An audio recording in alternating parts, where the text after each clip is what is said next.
I realize the irony of coming to a computer-human interaction form presentation without a computer, but somebody mentioned other forms of presentations, and there's something extremely powerful about paper, for those of us who remember it. And one really bad joke I suggested to my now almost 21-year-old son that I should get a tablet for my younger children, and he said, "Mom, give him a slate and a piece of chalk." That is the original tablet.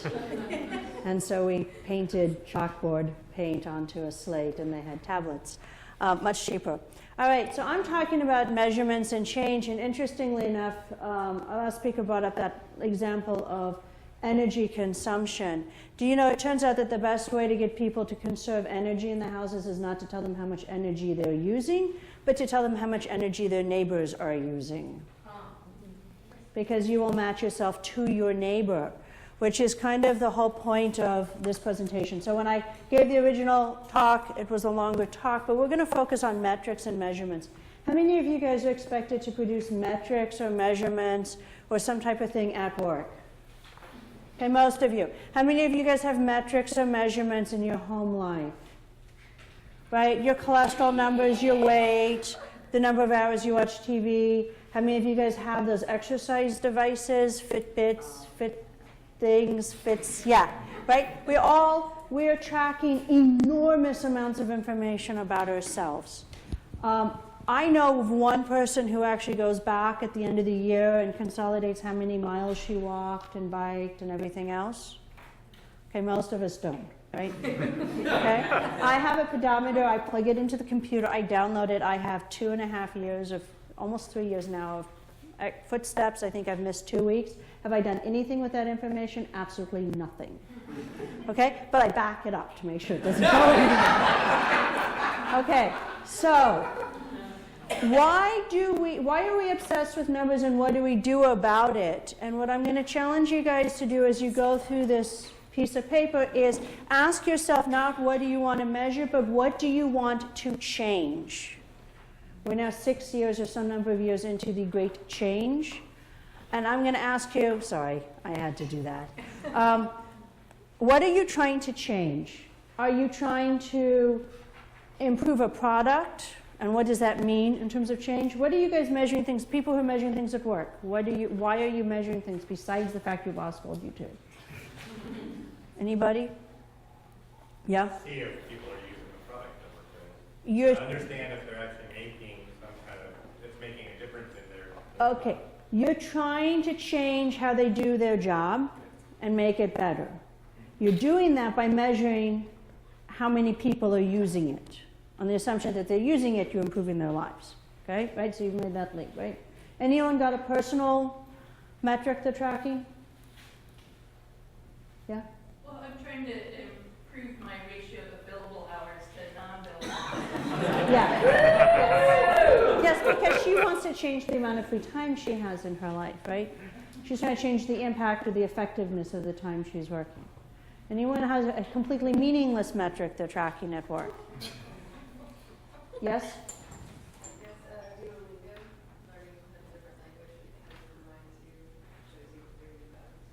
Okay. You do it for fun, it's a game, right? Okay? So you really want to think, what are you trying to change, and can you measure it? So I'm going to give you I'll give you a work example and a non-work example, just kind of think about it. And I want you guys taking notes. Everyone got a pen? If you don't have a pen, you have an electronic device, you can transfer the questions down to your electronic device, right? So what are you trying to change, and can you measure it? So in the education world, everyone's decided that we're going to evaluate all the issues our children have, put them on individual education plans, and then track progress against those measures. How many of you guys are Intel, ex-Intel, know anything about Intel, right? So, okay, how effective is it to list all of the problems in your, all of your faults, and then track those and measure them over time? It's not. What? I have a job because of that. Yeah. Okay, in that case, you're doing great. The rest of us are depressed.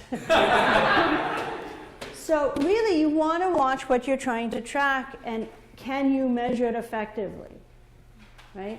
Another example would be weight loss. Can you control weight loss? No. Can you eat fewer calories? Yes. So things you could measure would be, are you exercising more? Are you eating healthier? All of these side effects, at the end of the day, I can say, I did good. I can then get on the scale and find out I gained 3 pounds doing good.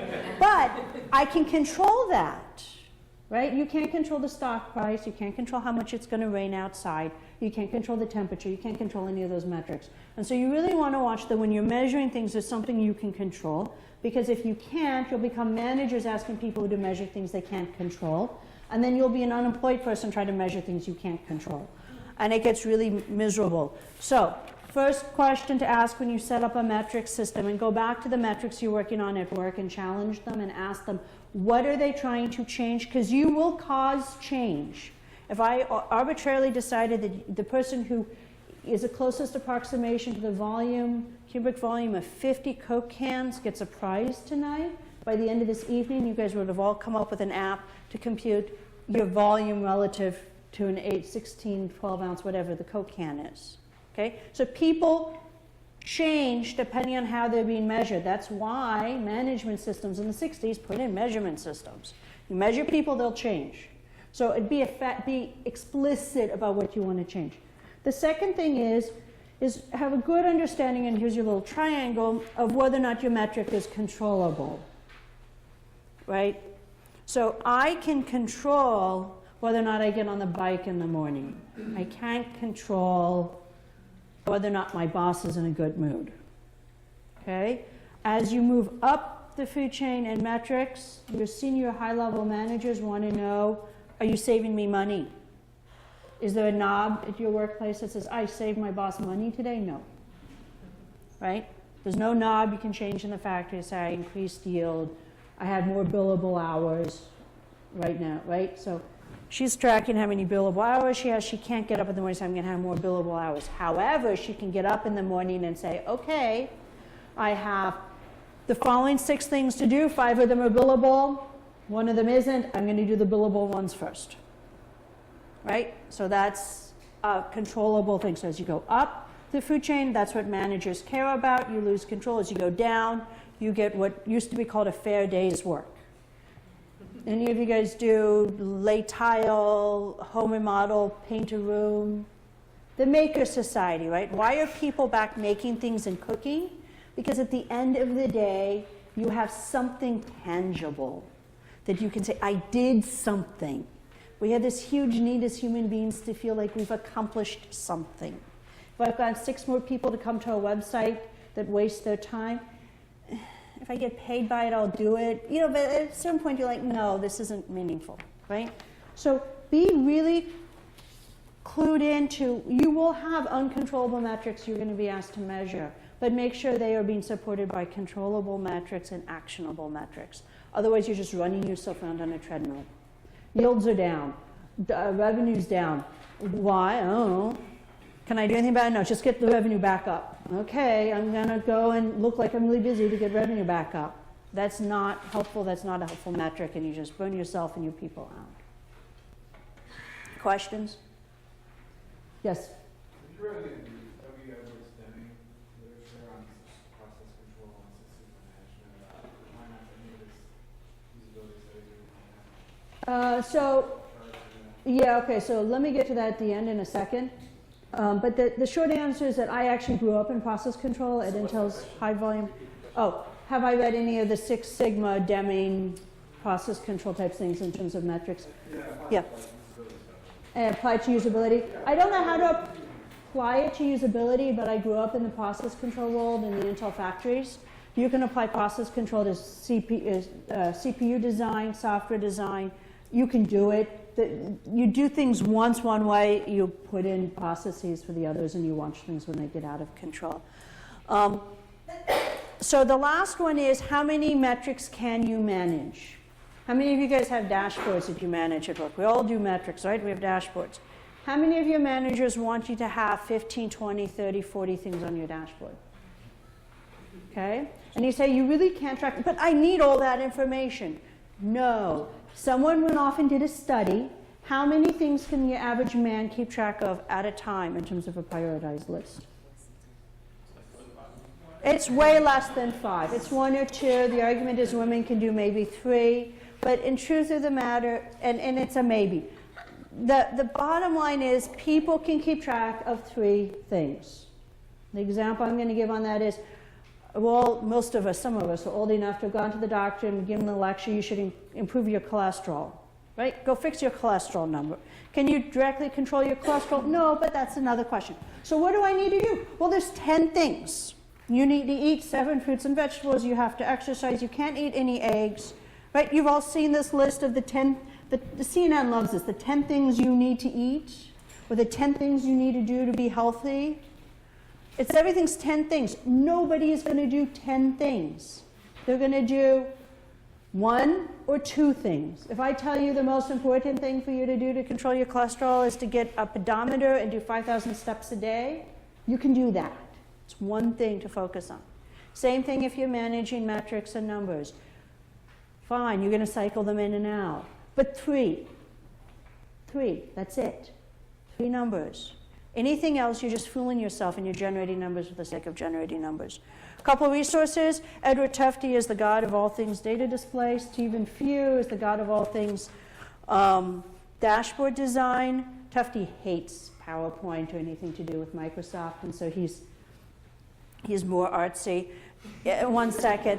And then ClickView is a great self-analytics tool that, you know, in terms of a user experience, if you want to see a tool that allows you to do self-service analytics, ClickView is the leader in the industry at the moment in self-service analytics. Yes, your question. I agree with you on that. But have you seen the interface you designed for Open Guide?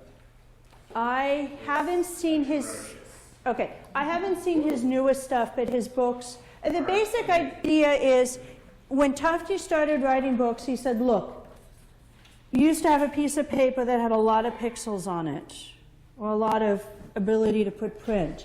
You've replaced that with a computer screen, which was not very large. We've now replaced that with a tablet. And by the way, the tablets are still getting smaller, right? So now you've got to get everything that you need to know about your life in something this size. And because the industry's aging, you have to be able to do it for people like me who do this, right? So they can either look at the tablet or they can look at you. They can't do both. Okay, that's the amount of real estate you have. Don't make it look pretty with tons of extra background colors and graphics and all these other cool things that computer scientists have convinced us we need because the tools can do them. That's kind of Stephen Few's message. So, okay, so the triangle is kind of your metrics, a hierarchy of metrics. So your top level is your highest level metric, and it's, am I making money? Your bottom level is, did I lay 6 tiles today or 4 tiles today? Did I do a fair day's work? Your mid-level managers kind of live in the middle. If you're job seeking, it's how many people did I talk to? How many interviews did I get? How many job offers did I get? Most job seekers track whether or not they're feeling well by how many job offers they got, or even by how many interviews you got. Go look at your mid-level managers who haven't looked for a job in 30 years, all of a sudden they're unemployed. They cannot deal with the fact that their metric is how many interviews I'm getting, and they're lost. And I'm like, you've been managing organizations like this for years. Sorry. They don't like me either. So that's everything you need to know about metrics in 15 minutes. What? So I happen to work in an organization that is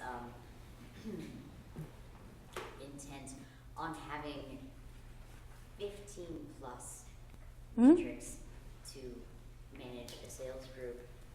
15 metrics when really you only need 3. I would sit down one-on-one with them if they have small children and say, okay, if you came home and asked your kids to do 15 things, that's not going to happen.